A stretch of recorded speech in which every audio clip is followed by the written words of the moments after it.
Cleveland is a great city and has 17 wards. Each of these wards has its own neighborhood, has its own history, has its own challenges, its own success stories. And critical to each ward is the leadership by that ward's councilperson. And we are extending an offer to all of the councilpersons in Cleveland to speak with us. So today, it is my pleasure to welcome the councilperson for Ward 17, which is Congressperson Charles Slife. Welcome, Mr. Slife. Thanks for having me. Well, let me just start by asking the simple question. Can you describe Ward 17 for us? Sure. So if anybody has some familiarity with the west side of Cleveland, I usually tell people Ward 17 is the westernmost ward in the city, generally what is west of the RTA red line. Not entirely, but about 90% accurate. So we're talking about kind of Warren Road, Rocky River Drive, Cam's Corners, Rocky River Drive in Lorraine is our main little retail district, and it stretches from Lakewood on the north side all the way down, including the airport on the southern end. Mm-hmm. And is the IX Center technically part of the IX Center? Yes. So yeah, and the IX Center is very end, and then you hit Brook Park. Mm-hmm. And that recently changed ownership. Is that? So it's still owned by the city, but there's a new tenant in there, IRG, who are kind of taking. It's a very large space. It was built to construct tanks in the Second World War. So there's enough space in there to maintain an exhibit floor for a lot of the different events. But then also a real added value of the IX Center is that it is a manufacturing facility that's adjacent to the runway. So half of the building being pivoted more for industrial manufacturing uses. And that's an interesting dynamic because the Glenn Research Facility is right over there as well, which is in a different area. Correct. How does that all work with interacting with? So, you know, the Cleveland Hopkins is the busiest airport in the state of Ohio in passenger traffic, and you know, for many people, you know, myself included, before I was in this role, you think of the airport as sort of the place you go to when you want to get to Orlando. But the truth is, it is really an economic driver for the entire region. So the combination of the airport and then NASA and then the IX Center and then all of the jobs in the surrounding area that exist directly because of the airport, but then also indirectly businesses that are looking to be in proximity. It is actually a very dynamic jobs hub within Cuyahoga County, and there is a multi-jurisdictional group called the Aerozone, which is Cleveland and then communities like Brook Park, Fairview Park, Middleburg Heights that have been collaborating more to figure out how we can grow upon this area and strengthen both the airport, the IX Center, and everything around it. Excellent, excellent. And I've heard that Ward 17 is known to be the highest population of folks of Irish descent in the area. Can you talk about not only that, but some of the other diversity of the constituents that you represent? Sure. So, you know, going back in history, in 1923, the voters of the village of West Park voted to be annexed into the city. I'm sorry, 1922 voted to be annexed in the city of Cleveland. So 1923, West Park became part of Cleveland. So about 101 years. And the real growth of the neighborhood was people moving from the near west side, further west down Lorraine, and the demographics at the time of the neighborhood really mirrored the groups moving off of the near west side, especially you know, families of German ancestry, Irish ancestry, Romanian ancestry, and over time the neighborhood really became known as sort of the epicenter within Northeast Ohio's Irish American culture. You still see that today in a lot of the different shops and the restaurants, the fact that I'm related to half of the neighborhood. But you know, I'm always really eager to tell people about the diversity that's always been within the neighborhood and that continues to grow. I had mentioned the Romanian American community. There's a Romanian cathedral in the neighborhood that's actually a pretty spectacular piece of architecture and is widely known within kind of the Romanian Orthodox community. We are the only neighborhood in Cleveland with a synagogue, and most people, when they think of Cleveland, the Cleveland area's Jewish community, tend to think east side, but on the west side there is the West Temple on Triscuit Road. And then a growing community that's growing very rapidly now, there's a mosque near the airport called Al Omri Mosque, and it has a school attached to it. And we are seeing many families move into, especially the southern side of West Park, specifically because they want to be within walking distance of this mosque and the school. And I think what's really interesting to me about it is it's actually very similar to my family's own story of moving down Lorraine Avenue 100 years ago and wanting to live near a Catholic parish. So to me, it's a very sustainable model for neighborhood stability. And I think that I'm always excited to tell people about all of this because there's a lot of great restaurants and shops and things in Cam's Corners and the West Park neighborhood that maybe people who haven't visited recently might not be aware of. And what about parks libraries? Sure. So, the original West Park Village Library became part of the Cleveland Public Library and was renovated a couple years ago. And it's a very spectacular building. And they did the building was beautiful architecture with a slate roof, but someone in the 70s decided to put in the drop ceiling and make it kind of feel small and cramped. So they opened up the space. It's a vaulted ceiling. There's a new kids area. And there's the main library downtown on Superior, and then all the different branch libraries. And the highest circulation branch library, it sort of goes back and forth between the West Park Library, which is at 157th and Lorraine, and the Rockport branch, which is in Ward 16, also in West Park at Puritas on 140th. So West Park, we love our books. And then, I'm a big believer in investing in parks, and that I want people to feel that they not only live in a great neighborhood with great neighbors, but they have things to do. So I've been making a concerted effort for the city to put more money into our parks. 3 things of note. A few years ago, we renovated Drakefield Park. A man that lived just down the street from the park had emailed me during COVID and said, I used to take my daughters to this park and it's become a little worn. Is there something we could do? And was saddened to hear that a few weeks later he actually passed of COVID, and he was a Cleveland firefighter. So we redid the playground in his honor, and it's sort of a firefighter themed park, and it's really spectacular. And then coming this fall, we're going to be seeing new construction on a new Metro Parks path. One of the great assets of the West Park neighborhood is its proximity to the Rocky River Valley, the Cleveland Metro Parks. But because of the topography, it's difficult to get down there without driving a car. So this will be a new path so people from the neighborhood can walk directly into the valley and enjoy the Metro Parks. And then also breaking ground this fall will be a new $1.6 million playground at Impet Park, which is the largest park in the neighborhood, very highly used, an all-inclusive playground designed by neighbors and with input from neighbors, school kids, and it's going to be a real showcase for what Cleveland Parks can be. Yeah, you're obviously very, very passionate about serving your constituents. Let's take a moment, and if you could talk about what your motivation was for pursuing the role that you're in, because I'm sure that at times that can be somewhat thankless of a job, in various things. Can you talk about why you were interested in this, what your motivations are, how you perceive constituent service? Sure. So it's a very fulfilling job, and people always say it's a thankless job, but truth be told, many people do say thank you. So it's very rewarding. But I had worked for a number of years in City Hall doing kind of economic development, urban planning projects. When I left employment at City Hall, I got really involved in the Neighborhoods Community Development Corporation, and I always kind of had a finger in some sort of pie of neighborhood focused, and I've always tried to get involved in whatever I can, just because I want to help make where I live a better place. So I initially came onto council.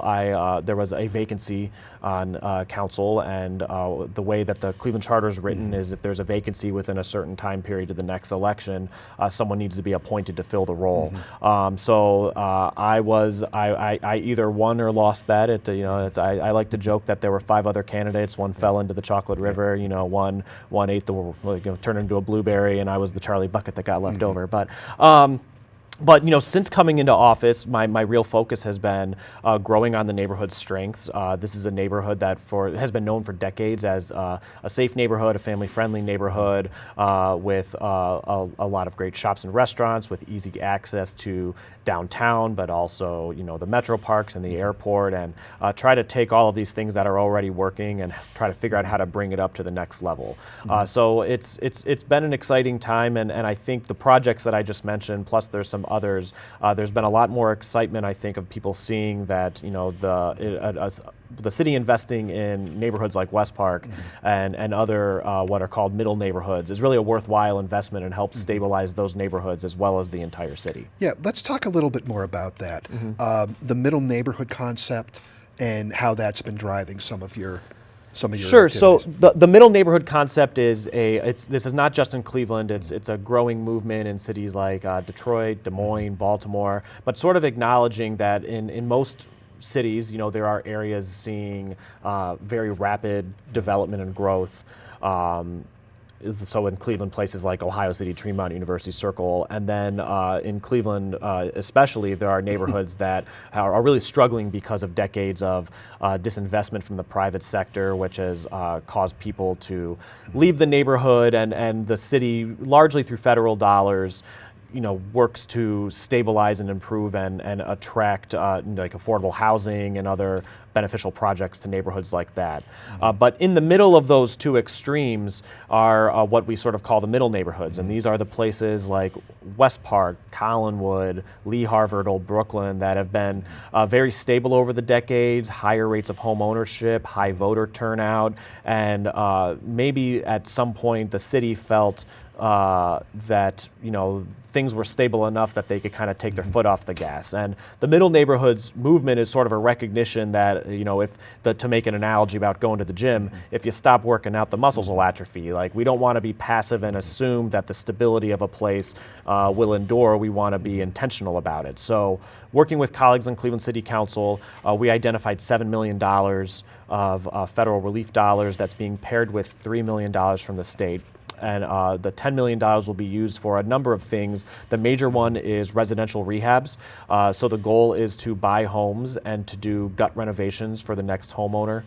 Hear very often from people that they love the neighborhood, but, you know, they can't find a house in the neighborhood that doesn't need a lot of work, or they want to stay in the neighborhood, but they just had another kid and they need that extra bathroom or they need that extra bedroom. So the goal of this is to take the existing housing stock, in many cases Century Homes, and you know, redo the electrical, blow out that wall, add the bathroom to make it appealing to the next buyer. Pairing that with some work on our commercial corridors there's sort of this chicken and egg issue where you have property owners who can't afford to renovate their space because they don't have a tenant, but no tenant is interested in the space because it hasn't been renovated yet. So by being able to help them what's called white box their space and have it be ready for the new tenant, we're able to help bring new homeowners, retain people, bring in new businesses, and really build off of what are the strengths of the middle neighborhoods, which is they were built in an era, the streetcar era. There was more walking, there's access to parks, there's a lot of the things people want. So with just a little bit of investment, you can go a long way into continuing to stabilize these neighborhoods for the next, you know, number of decades. Yeah, that sounds tremendous. How do you communicate all these things? Because inherent in that's a great program. How do you, so you've got, you know, wide varieties of ages, and you know, in some of the preparation for this interview, I was reading some of the percentages of folks that have access to high-speed internet versus don't, and different types of things like that. How are you intentional with trying to handle communication across a ward that's as geographically wide as well as diverse as West? Well, credit first to my Mary in my office, who is an all-star and also the organizer of all of my thoughts. But, you know, there's really multiple prongs to what the job of a council person is. You know, the main point of it is the legislation, the public policy. But, you know, here in Cleveland, we have a very engaged council that also focuses on constituent services, connecting people to programs, advocating for development or public spending. So, you know, it's the things like middle neighborhoods I think are very important because that's part of that policy work. But at the same time, having to recognize that there's a lot of people that are calling my office because they're having a problem with a groundhog, or they need a new garbage can because there's cracked, and things that, you know, Cleveland, as an employer, we're one of the largest employers in Northeast Ohio. We're a very large city, and very understandable that if your garbage can broke, you might not know where to go. But you see this guy at the grocery store, or at church, or out with his kids all the time, and you start to recognize me as a neighbor, and you say, oh, I can call Charlie, and he'll help get me in the right direction. So that's a lot of the engagement with residents is about kind of more routine city services, but it also helps kind of illuminate some systemic issues of, wow, all the garbage cans are really cracking. Did we order the wrong kind of garbage cans? And that translates back to the policy side of it. And you spoke about some of the projects that you're proud of and accomplishments. Are there any other ones that you'd like to highlight? And then also, nothing is perfect. What are some of the challenges that, from your perspective, that the ward is facing? Sure. So I mentioned a couple of the public projects. One that was a long time coming, and I'm glad we got it over the edge. There was one of the world's last Kmarts. I sort of said they should turn it into a Kmart museum at some point, at the corner of Lorraine Avenue and West 150th Street. The Kmart closed. It was an empty plaza and really an eyesore. And it's a very heavily traveled thoroughfare. It's a neighborhood with a lot of purchasing power, so collaborated very closely with the Community Development Corporation to work with the property owners, a group out in New York State, and say, look, this is a place, this can be so much more than an empty shopping plaza. And it is now redeveloped, and there are multiple stores. There's an Aldi, which my wife, being a constituent of mine, is very appreciative of, and also a Starbucks, which Starbucks is sort of selective about where they go. So I think it really speaks to the neighborhood that they chose to go there. But that brings that vitality back and to that corner. And also it's very practical. If I said, if prior to that being opened, if you needed a pair of socks, there was really nowhere to go in West Park to buy your socks. But now you can run down to Big Lots or Burlington, and it kind of meets the day-to-day needs on a transit line. And there's a lot of more opportunity to develop up and down Lorraine Avenue, Rocky River Drive, and that's what we've been focused on alongside the Development Corporation. I think you had asked about the challenges, and on the development side, certainly it's real estate. It's working with property owners to help them kind of see the bigger vision and get ideas from concept to reality. It's easy to come up with a concept, but the practicalities of things can become a little difficult. And then, just a challenge not just to Ward 17 but to the entire city is that we're a city that's built for 1 million people. We have under 400,000 now, so our supply of dollars to tackle all of our needs is nowhere near able to meet demand. So part of the challenge of the job is trying to figure out how to make a dollar out of a dime and prioritize areas of greatest needs and figure out what we can do to push ourselves to be in a stronger financial position so that we're not constantly having to look in the couch cushions for change to resurface your road or fix the sidewalk. Yeah, thank you very much. Let's pivot a little bit and talk about some issues that are, certainly relevant to your ward, also are more general issues for Cleveland. Sure. One initiative or policy that you were involved with was a parental leave policy for Cleveland. Talk about that. Sure. So, and this was important to me. Ward 17 also has the highest concentration of municipal employees in the entire city. So this is not just a policy that is beneficial to some abstract group. These are neighbors. These are people I know. But for in many ways, the city of Cleveland's kind of HR employee benefits policies were sort of frozen in, I would say, like 1980. So in the 80s, my mother stayed home and my father took the bus downtown, and that was a workable solution for many. But today we're finding really to hold and maintain a middle class lifestyle, it often requires, 2 working people. And increasingly so, the federal workforce, workers in the private sector have benefits that sort of align with the realities of 2024, one of those having kids. And if you had a kid as a city employee, you essentially had to bank up all of your sick time and then expend all of it, and then far beyond even thinking about having to build that back up for a second kid. Now you're back at work. You have a 4-month-old, and a kid inevitably gets sick, or you do, and it's tough to have anything in your bank to take sick time.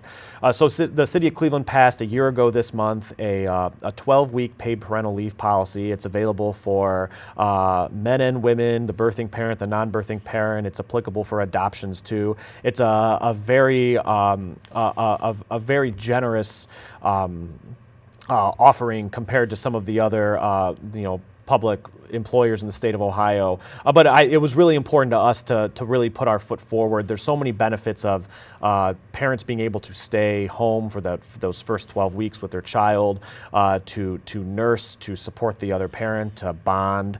And to my delight, the Cuyahoga County has actually now come up with a comparable policy. The number of people actually taking use of the policy has exceeded our expectations, which I think is a great thing. And interestingly, and perhaps a reflection of the workforce, the largest group using paid parental leave is actually men working in public safety. So I'm happy as a father myself. I'm happy that the men are kind of stepping up and recognizing that this is available to them and putting their family first. Yeah, thank you for taking the lead on that, because if you're going to have an inclusive family type community, things like that are so important. Of course, and if we talk about we're working to attract, let's say, more people to be police officers. If a woman is thinking about becoming a Cleveland police officer, but then now this may, I think, actually entice her to consider Cleveland for employment, because that question of, well, what would I do if I'm planning to have a child, isn't some unanswered event in the future. We've already planned for it. And what about the Browns, Brook Park property purchases, public funding of stadiums? Sure. So, the way that things work is, the administration generally negotiates,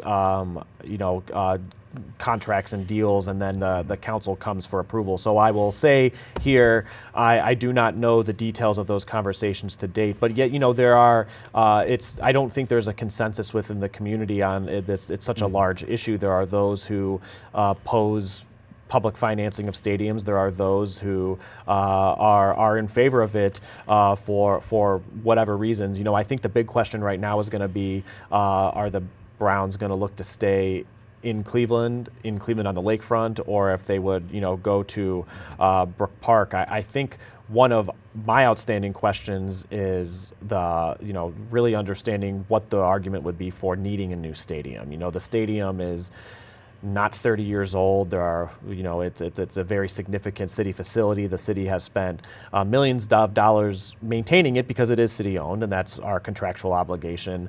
So I don't want, going back to the fact that we have all of these challenges and all of these needs, we do need to be judicious with our dollars, and that includes really being thoughtful about how we are subsidizing any large project. And one of a recent sort of idea, I guess you would call it, is a land bridge. Mm-hmm. Can you explain what that is to your knowledge of it?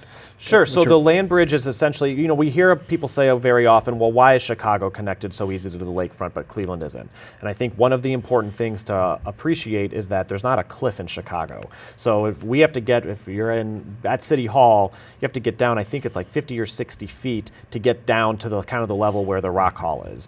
So the idea of a land bridge is something that would connect over what's the railroad tracks, what is the shore. It would also help get people down that slope so that there would be a more seamless connection between the downtown urban core and the amenities on the lakefront. Because there's great amenities on the lakefront, but I see people all the time that are in town kind of like, well, I can see the Rock Hall, but how do I get there? I'm like, you got to walk down, you got to go this way. Yeah, walk down 9th Street with the highway here and train tracks there. Yeah, so there are, there's state dollars seemingly in the mix to help support such a project. The thing that I'm appreciative of, though, is that there's simultaneous to the lakefront plans, there's also been a very concerted effort to look at the city's neighborhood parks, because my wife works in the south suburbs. She doesn't come downtown every day. For her, the average Cleveland resident, I think having a compelling park nearby is as valuable, if not more valuable, than the lakefront bridge. So we're trying to balance the need to keep downtown vibrant, but not doing so in a way that sacrifices what is needed in just your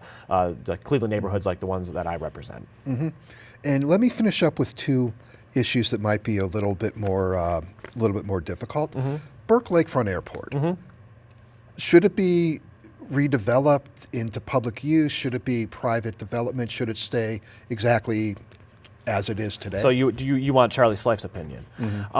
So I'm not opposed to Burke closing at some point in the future. I don't think that we've had a serious conversation in this community about how difficult that is or how much time that would take. And people, again, will point to Chicago and say, well, Chicago bulldozed its runway and they just did it, so why can't we just do it? And the answer is that after Chicago did that, the federal government made sure that that wouldn't happen again. And if we were to close Burke tomorrow, we would owe millions upon millions of dollars of federal money back to the federal government for different aviation grants and things like that. So it's a conversation, but we need to put it on a timeline. Now, we could have a deeper conversation about, what would the best end use be. However, there are some real practical difficulties to developing on Burke. It is landfill. There's things we can maybe have a whole session about submerged land leases with the state of Ohio, the railroads, and the idea that you can just close the airport and plop a building down tomorrow, I think is a little far-fetched. However, I think more so than just coming up with rendering after rendering, it's about plotting us on the path towards making the area actually developable.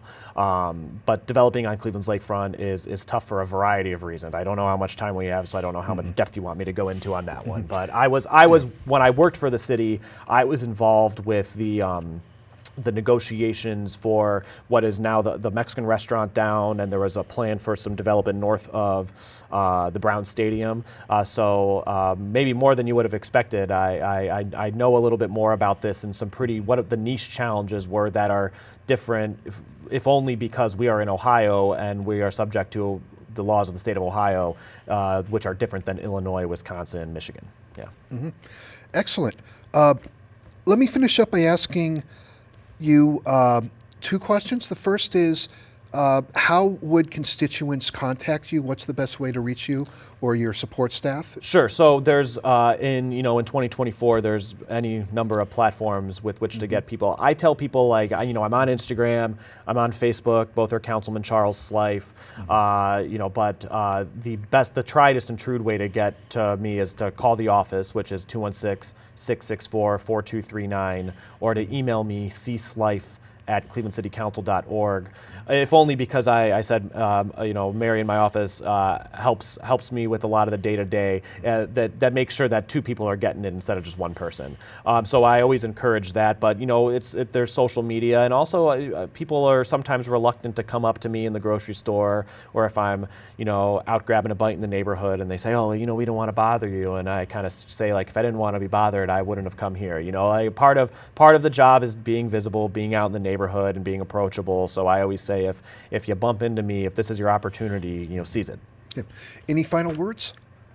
No, just I'm really appreciative that you have invited me on, and I am hopeful that more of my colleagues will take you up on the offer. I think that Cleveland there's the 17 wards, there's so many vibrant neighborhoods, and I think there's a lot of interesting and compelling stories to tell throughout the city that maybe don't get the airtime that I think that they're owed. So I think that this is a great venue to help people learn about all corners of Cleveland. Great. Well, thank you to Councilperson Charles Slife for joining us today. Thank you for watching. My name is Rob Whitbread, and we hope you enjoyed this episode of Cleveland Conversations.